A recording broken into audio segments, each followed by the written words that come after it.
The mistake that makes people disrespect you is not being too weak, too emotional, or too kind.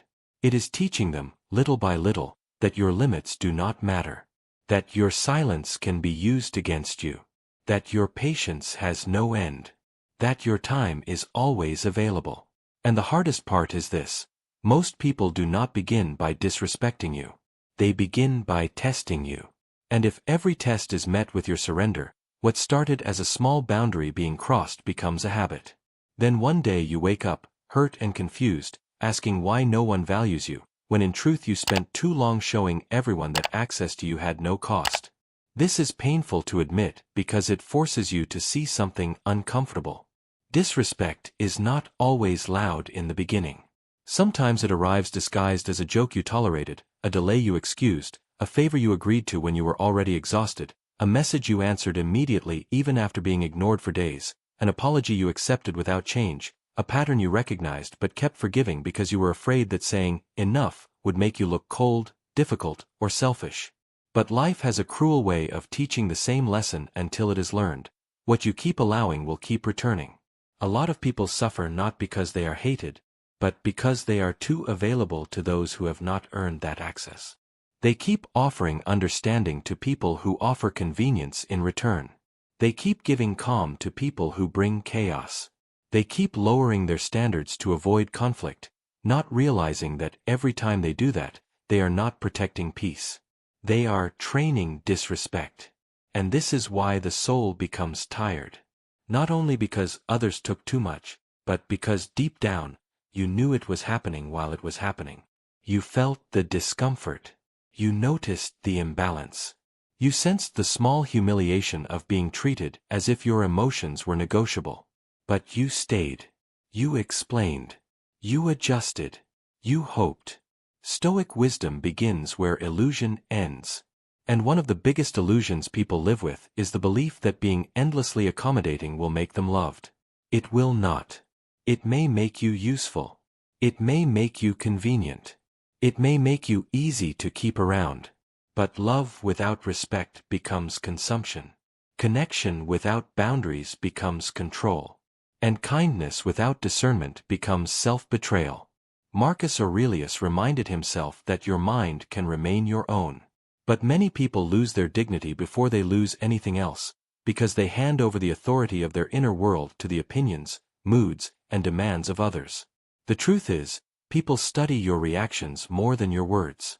They watch what you excuse. They notice how quickly you forgive. They observe whether your no can be pushed into a yes.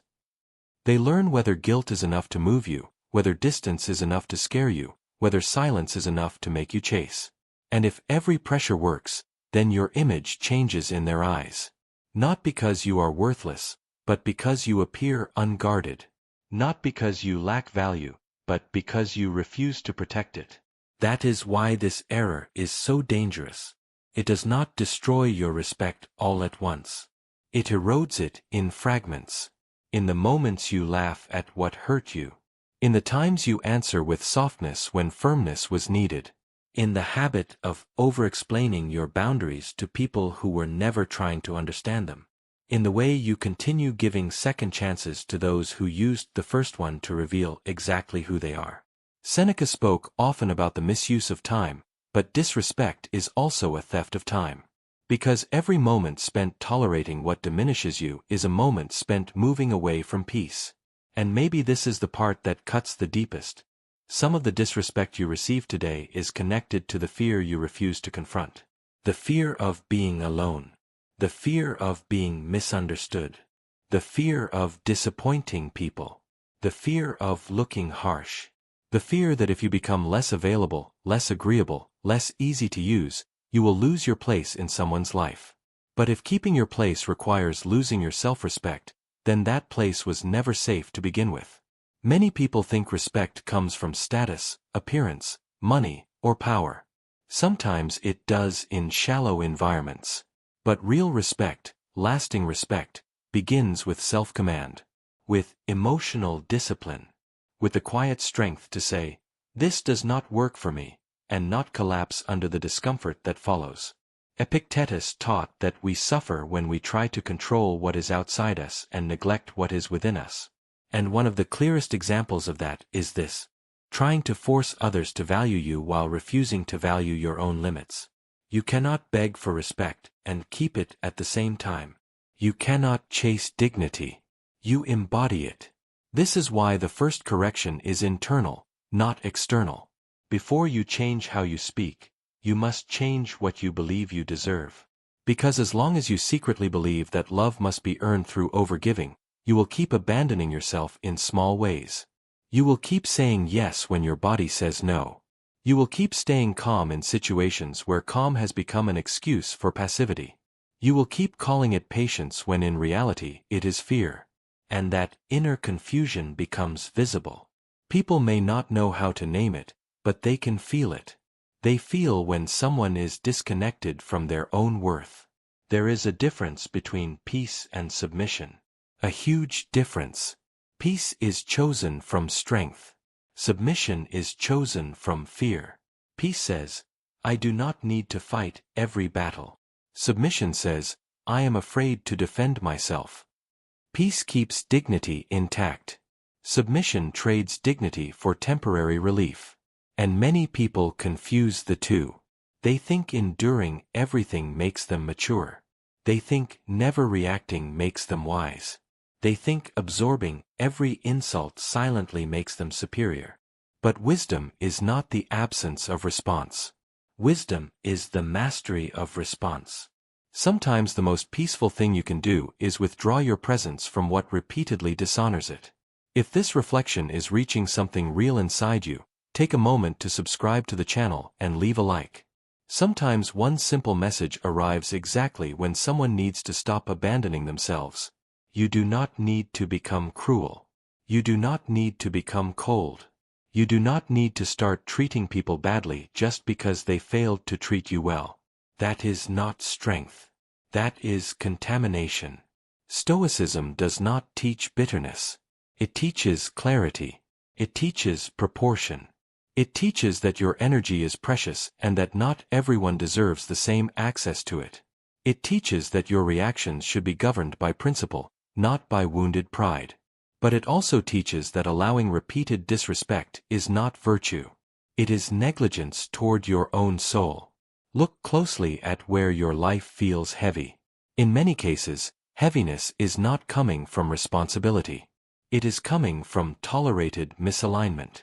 From relationships where you are too understanding and others are barely accountable. From environments where you keep shrinking to avoid tension. From habits of speech where you soften every truth so much that no one feels the weight of your boundary.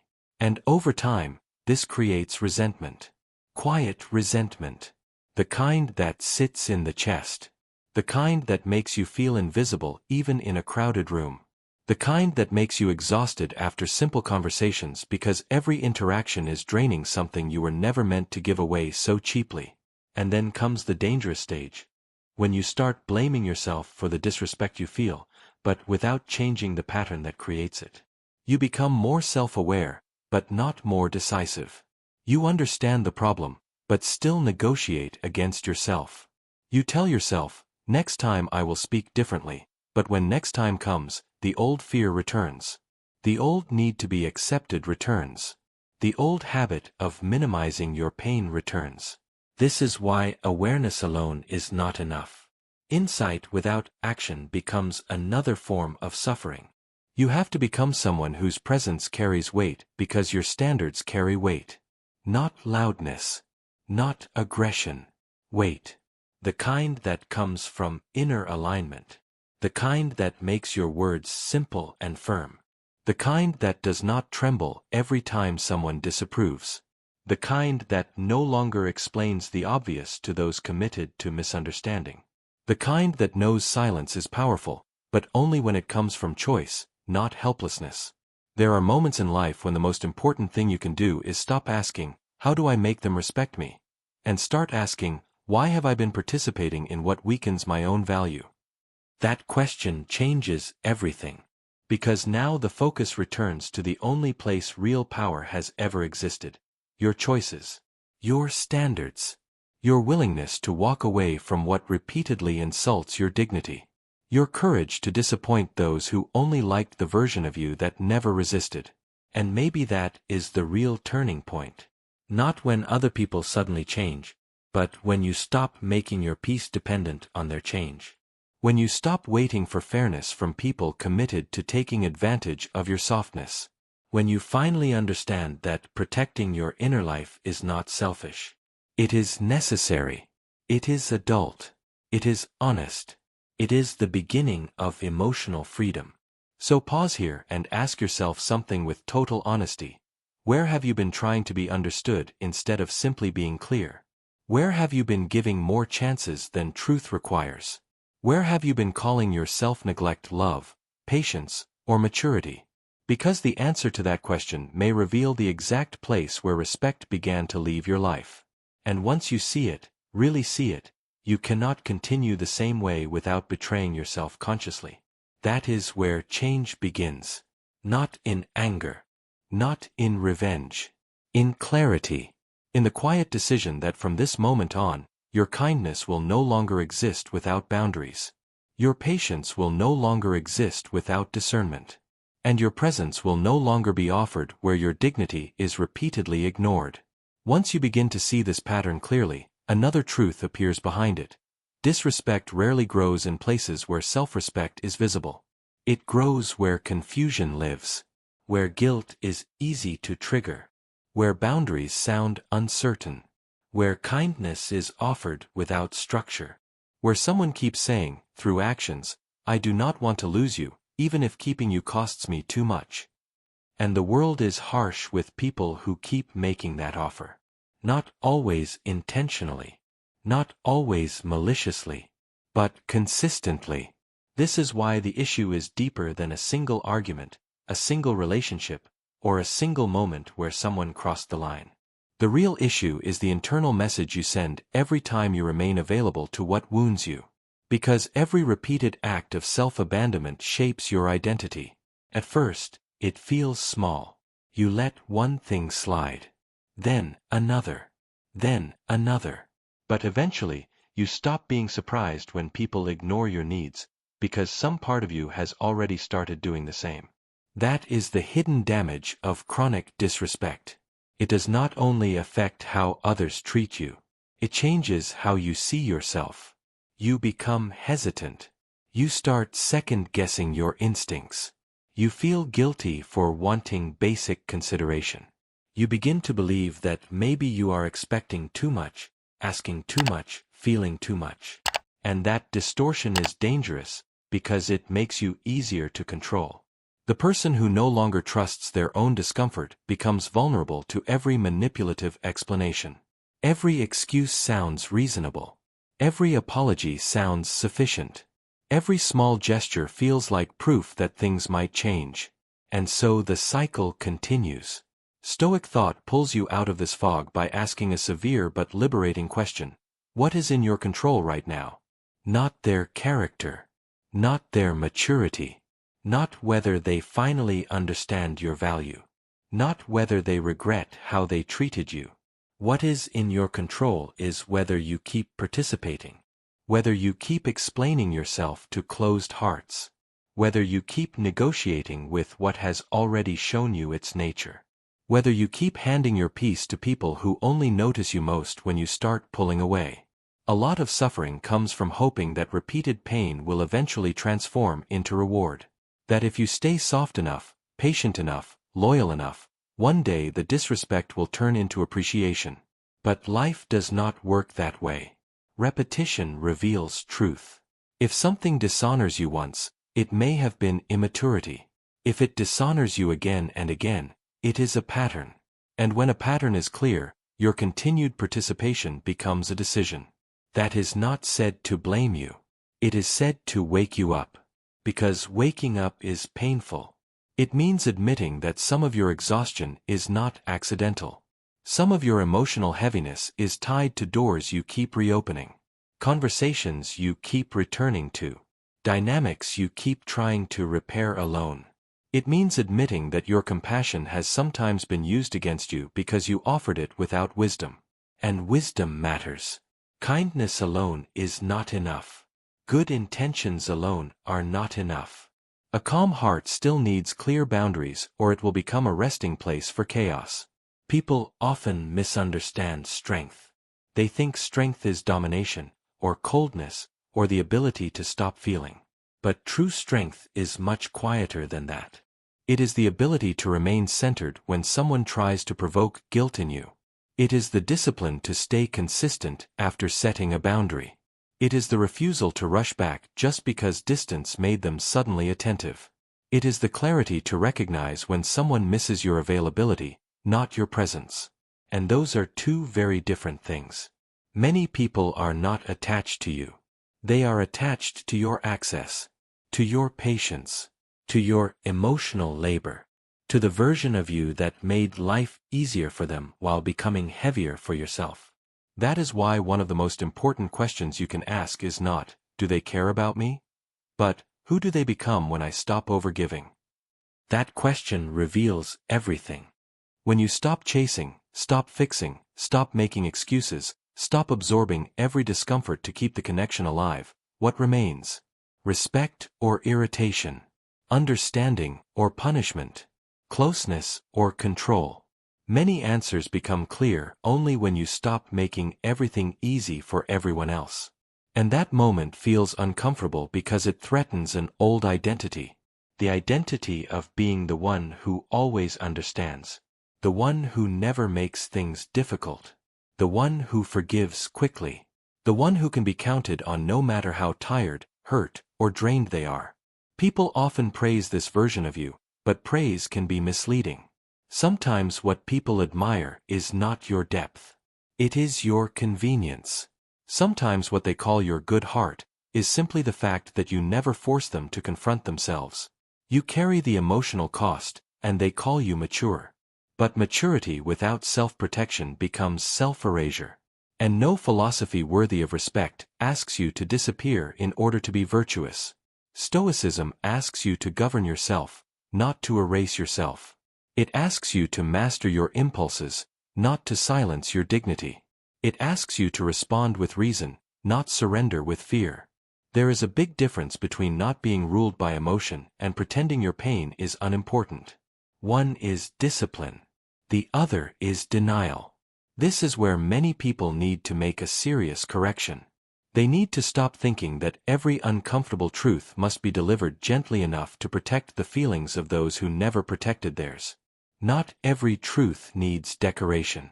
Not every boundary needs a long explanation. Not every departure needs a dramatic announcement.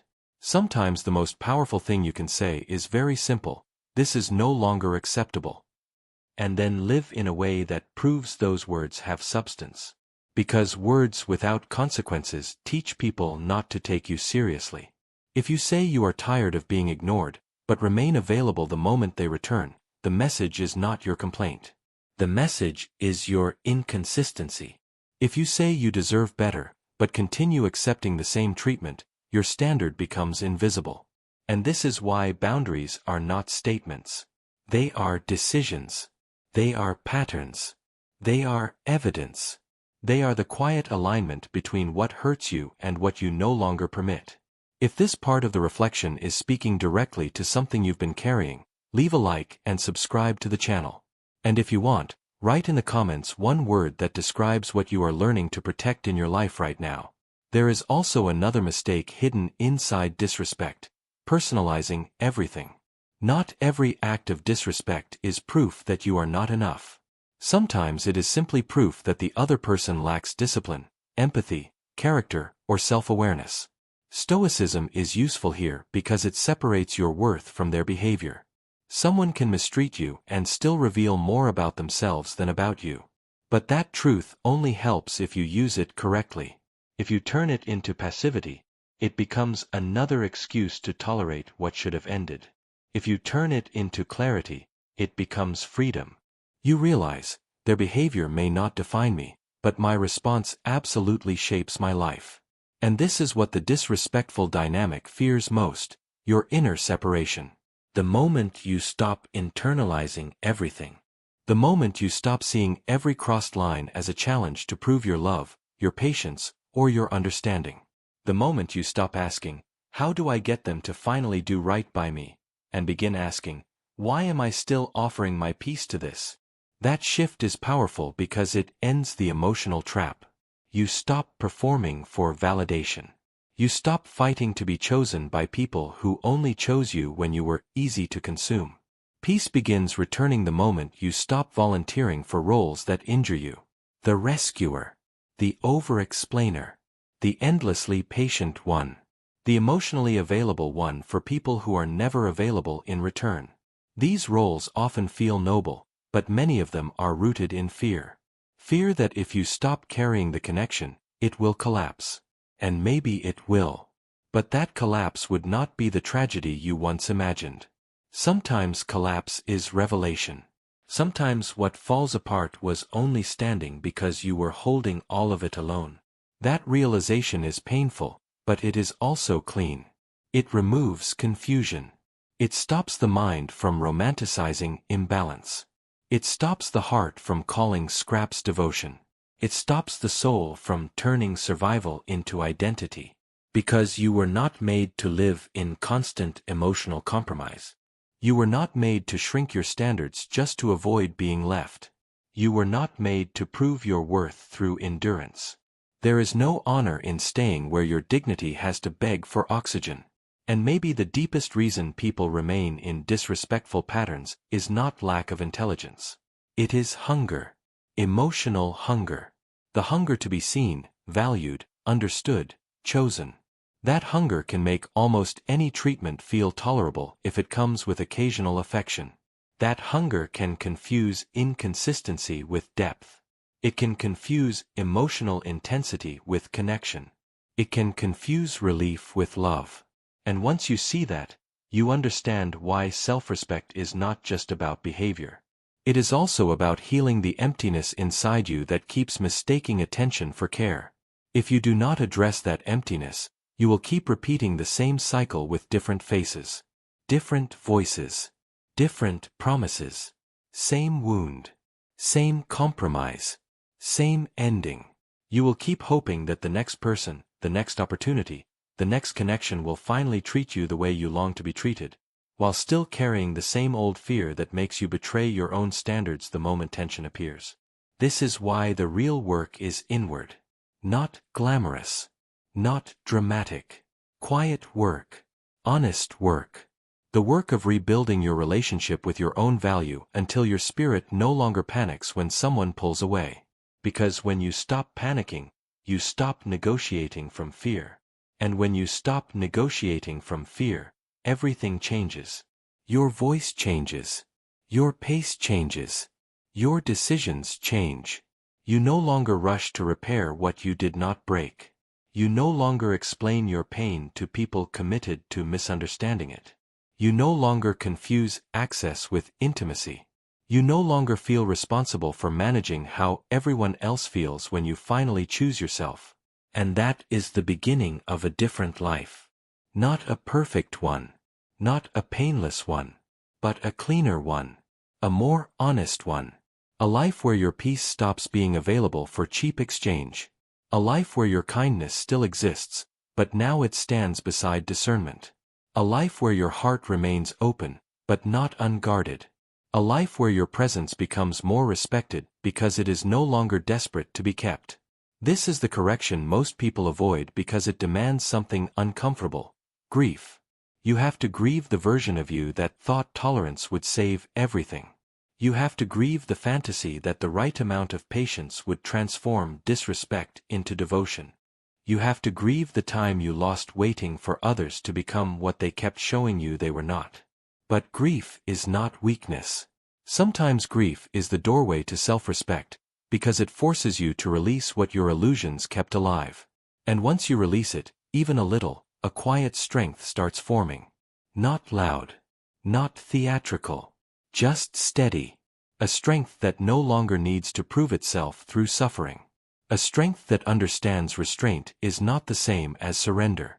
A strength that knows walking away is not failure when staying requires self-betrayal. A strength that finally sees this truth: Being respected by others begins with no longer violating yourself. The moment you stop accepting disrespect, something unexpected happens. At first, it does not feel like power. It feels like loss. It feels like emptiness.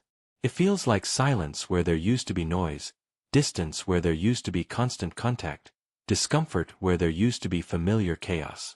And this is why so many people return to what hurts them. Not because it is good, not because it is right, but because it is familiar. The nervous system learns patterns long before the mind learns truth.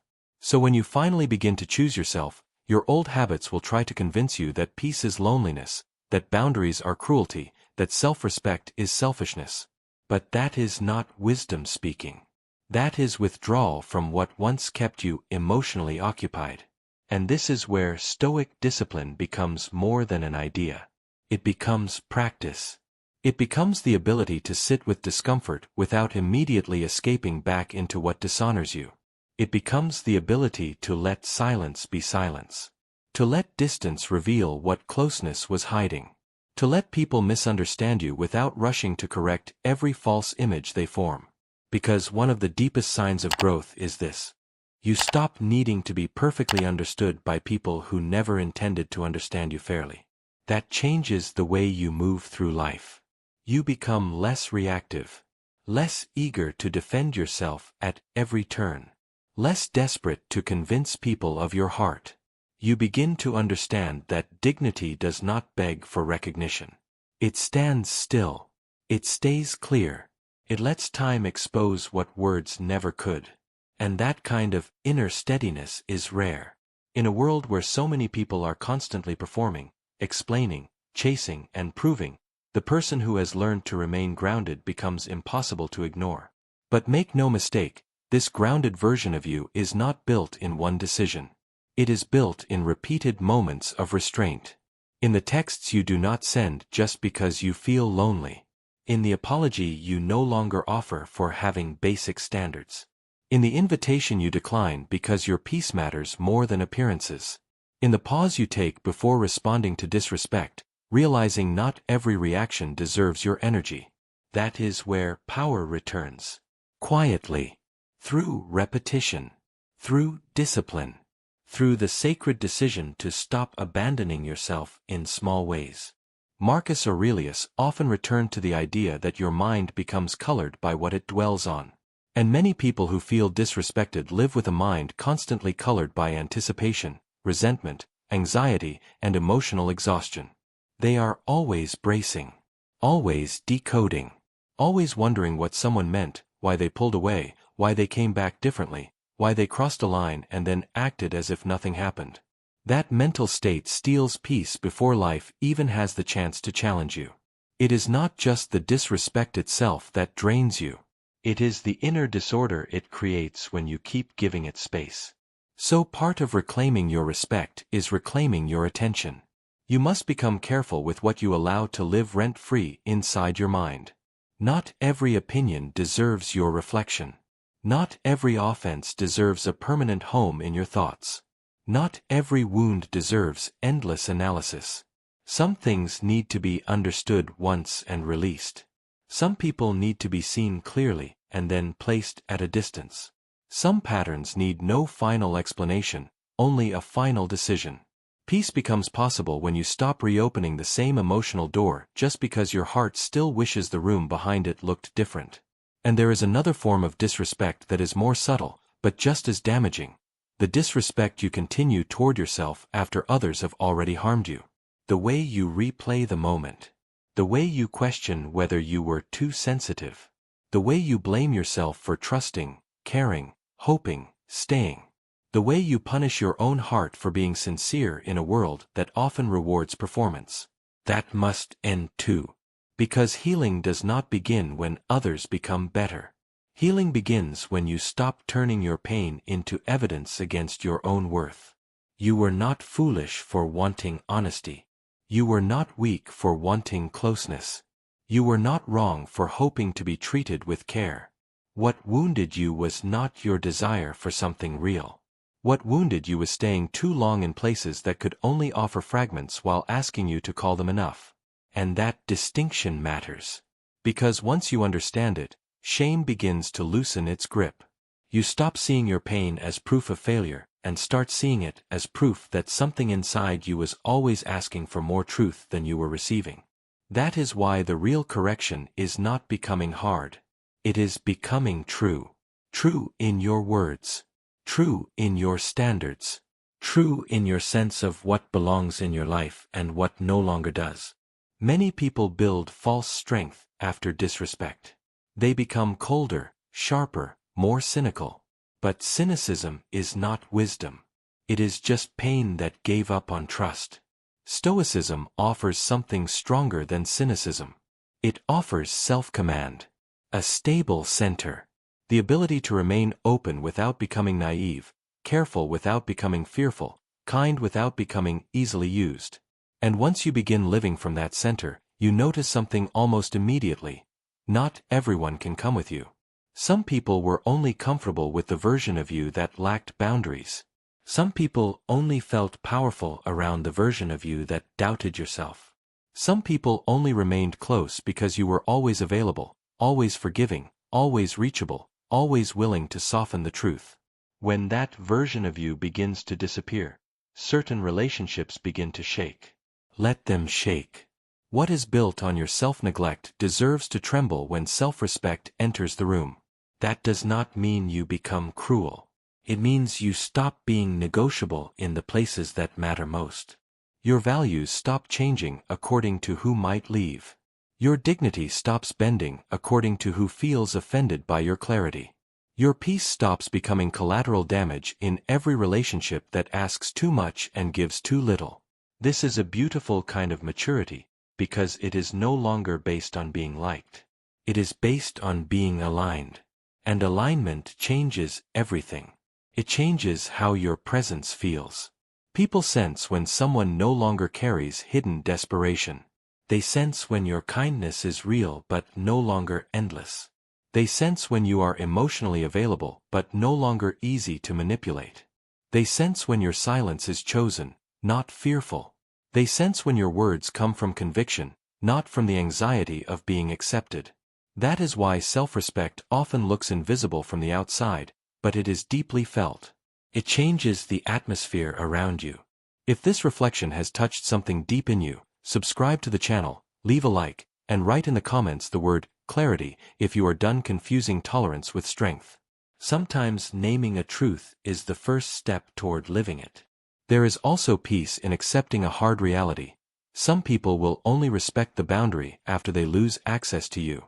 Not before. Not when you explain it kindly. Not when you warn them gently. Not when you ask for balance. Only when they realize the version of you that was always available is gone. And that can feel unfair because it is unfair. But life is not always moved by fairness. Often, it is moved by consequence. And consequence is not revenge. Consequence is reality becoming visible. This is why you must stop waiting for emotional permission to do what wisdom already knows is necessary. If you wait until you feel completely ready, completely detached, completely unafraid, you may wait forever. Courage rarely arrives before action. It is usually discovered through action. Through the boundary spoken with a shaking voice. Through the distance taken while your heart still aches. Through the decision made before your emotions fully agree. Strength is not the absence of emotional pain. It is the refusal to let emotional pain rule your choices. Epictetus taught that freedom begins when you stop attaching yourself to what is not yours to control. And maybe that is the final lesson here. You cannot control whether people are fair. You cannot control whether they appreciate your silence, your patience, your love, your value. You cannot control whether they rewrite the story after you leave, or whether they understand why they lost access to you. But you can control whether you remain loyal to your own conscience. You can control whether your life reflects your standards. You can control whether your inner world belongs to you, or to the people who disturb it most. That is real power. Not dominating others. Not making them fear you. Not proving a point. Real power is going to sleep with a quieter mind because you finally stopped betraying what you know to be true. Real power is no longer feeling compelled to over-explain your worth. Real power is learning that your peace is not something to be traded for temporary connection. Real power is watching the old pattern call your name and still refusing to return. And perhaps the deepest shift of all happens when you stop seeing boundaries as walls and begin seeing them as forms of self-respect. A boundary is not hatred. A boundary is memory. It is wisdom saying, I have learned from what hurt me. It is self-love becoming practical. It is emotional maturity taking shape. It is your life saying, I will no longer offer sacred things to careless hands. From there, respect stops being something you chase. It becomes something that grows around the way you live. Some people will honor it. Some will resist it. Some will leave because of it. Let each response reveal what it needs to reveal. Your task is not to manage every reaction. Your task is to remain in integrity. To remain inwardly clean. To remain faithful to the lessons pain tried to teach you before it became exhaustion. So if you have been asking why people disrespect you, perhaps the deeper question is this. Where did you learn to remain present in situations that required your departure? Where did you learn that keeping peace meant swallowing truth? Where did you learn that being chosen mattered more than being honored? Because once you begin healing those beliefs, disrespect loses its place in your life. Not because the world becomes perfect, but because you stop cooperating with what diminishes you. And that is where serenity begins. Not in controlling everyone around you. Not in winning every conflict. Not in making sure no one ever hurts you again. Serenity begins when your inner life is no longer at war with your decisions. When your actions stop contradicting your wisdom. When your voice, your limits, your standards, and your peace all begin moving in the same direction. That is the kind of harmony no one can give you and no one can take from you. So remember this truth and keep it close. The error that makes people disrespect you is not just what you tolerate from them. It is what you continue denying to yourself. The moment you stop denying your own worth, your own limits, your own right to step back from what repeatedly disturbs your peace, your entire life begins to change. Maybe the true power was never in controlling how others see you. Maybe the true power was always in refusing to lose yourself just to remain visible in their eyes. And maybe the deepest form of respect is born the moment you finally decide that your peace is no longer available at the price of your dignity.